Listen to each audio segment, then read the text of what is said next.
है, खबरों के लिहाज से कौन से स्टॉक्स फोकस में रहेंगे वो बताने के लिए अब हमारे साथ शरद जुड़ चुके हैं स्टूडियो में। और शरद, एक हफ्ते की छुट्टी कैसी रही आपकी छुट्टियाँ?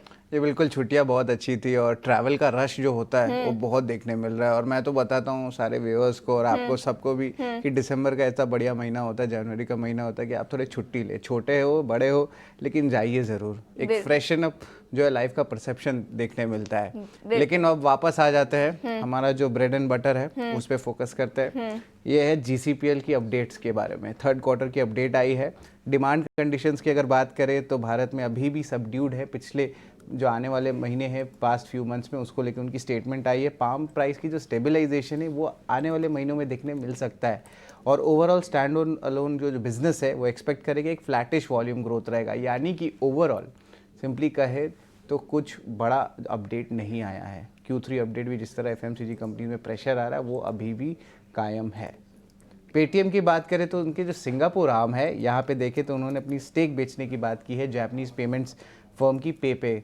अब यहाँ पे जो पे आउट करेंगे लगभग 2400 करोड़ का ये पे आउट हो सकता है। तो इसका मतलब कंपनी को थोड़ी जो है मनी मिलने वाली है उनकी एक सेल स्टेक करने से। पर याद रखिए सिंगापुर की आम बेचने वाली है। सुवेन फार्मा के लिए पॉजिटिव न्यूज़ फ्लो है और अब जो है हम लोग धीरे धीरे अनाउंसमेंट्स आ रहे हैं एक्विजिशंस के। ये 56% स्टेक एक्वायर करेंगे NJ बायो में और उसका जो वैल्यूएशन है प्री मनी का $100 मिलियन का होने वाला है। डील वैल्यूड है देखा जाए तो लो टू मिड टीन्स, यानी कि आप कह सकते हैं 11 से लेकर 15% के मल्टीपल पे आए हैं प्रोजेक्टेड एबिटा अगले साल के लिए, यानी कि कैलेंडर ईयर 2025 के लिए।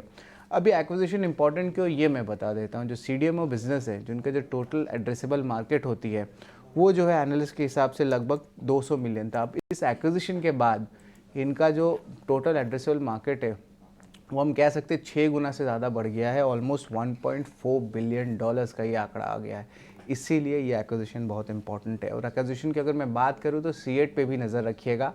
अब यहाँ पे उन्होंने कैम्सो की ऑफ हाईवे टायर्स और ट्रैक्स बिजनेस को जो एक्वायर किया है मिशेलिन से। मिशेलिन आपको पता है कि दुनिया का वन ऑफ द लार्जेस्ट जो है टायर कंपनीज़ है और ये डील हुई है only 1 times price to sales के मल्टीपल पे। और ये जो बिज़नेस है ये हाई मार्जिन सेगमेंट पे है। देखा जाए तो एक सेंटिमेंटली नेगेटिव बालकृष्ण इंडस्ट्रीज़ के लिए भी हो सकता है क्योंकि इनके भी जो है ऑफ हाईवे टायर्स बहुत बनते हैं और यूरोप के मार्केट में हैं। तो इन दोनों स्टॉक्स पे ज़रूर नज़र रखिएगा। बाइकॉन के लिए नेगेटिव न्यूज़ फ्लो भी है। उनका जो कॉम्पिटिटर है नोवो, उन्होंने जो है लिस्ट प्राइसेस जो इंसुलिन की जो दवाई है उसकी जो है कटौती कर दी है, लगभग 75% से कटौती कर दी है। तो जब भी ये सेगमेंट पे कंपनी जाएगी तो यहाँ पे उनको प्राइसिंग प्रेशर देखने मिल सकता है। लेकिन ये जो प्राइस कट होगी 1 जनवरी 2026 से रहेगी। और इसके अलावा एक पॉजिटिव न्यूज़ भी आया है जहाँ पे इनकी बेंगलुरु फैसिलिटी में जो है आप कह सकते हैं EAIR आया है VAI के स्टेटस को लेकर US FDA द्वारा। पूना वाला फिनकॉप के लिए नेगेटिव न्यूज़ फ्लो है। यहाँ पे धीरज सक्सेना जो कंपनी के चीफ टेक्नोलॉजी ऑफिसर, उन्होंने रेजिग्नेशन दिया है और उन्होंने कारण बताया है कि एक टाइप से हैरेसमेंट या इंटरवेंशन जो है CHRO यानी कि आप कह सकते हैं HR डिपार्टमेंट से देखने मिली है। तो ये एक आप कह सकते हैं कि एक बड़ी आप कह सकते हैं कि मैनेजमेंट जो है यहाँ पे एक रेजिग्नेशन आई। और हाल ही में देखा जाए तो इस साल के शुरुआत में जो है मैनेजमेंट ऊपर में चेंज भी हुई थी। ग्रासिम की बात करें तो 400 टन्स पर डे का कॉस्टिक सोडा का आई प्लांट कमीशन हो गया है।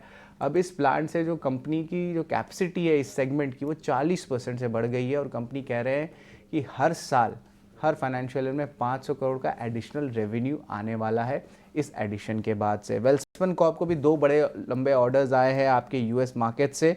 अब ये दोनों ही नेचुरल गैस पाइपलाइन प्रोजेक्ट्स के हैं और कंपनी ने भी कहा है कि जो US की इस आर्म से जो है आप कह सकते हैं लगभग 7,000 करोड़ के ऑर्डर ऑलरेडी तीसरे तिमाही वित्त साल 2025 में आ चुके हैं। और आखिर में M&M पे भी नज़र रखिएगा। यहाँ पे एजेंसी से खबर आ रही है कि SUVs और कमर्शियल व्हीकल्स लगभग इनके प्राइसेस 3% बढ़ सकते हैं जनवरी से। तो इस पे जो है नज़र रखिएगा। और हाल ही में ऑफकोर्स हमने देखा था कि धीरे धीरे करके बहुत सारे कार कंपनीज 3 से लेकर 4% तक का जो है अपनी प्राइस हाइक्स अनाउंस कर रहे हैं। तो ऑफकोर्स और 2-3 ब्रांड्स हैं जो आने वाले हफ्तों में और अपनी प्राइस इंक्रीज कर सकते हैं। बिल्कुल, तो ऑटो सेक्टर पर नजर रहेगी प्राइस इंक्रीज के चलते। और इसके अलावा भी कई सारी डील्स हुई है। शरद, बहुत बहुत शुक्रिया समय निकालकर हमारे साथ जुड़ने के लिए और पूरी डिटेल्स बताने के लिए।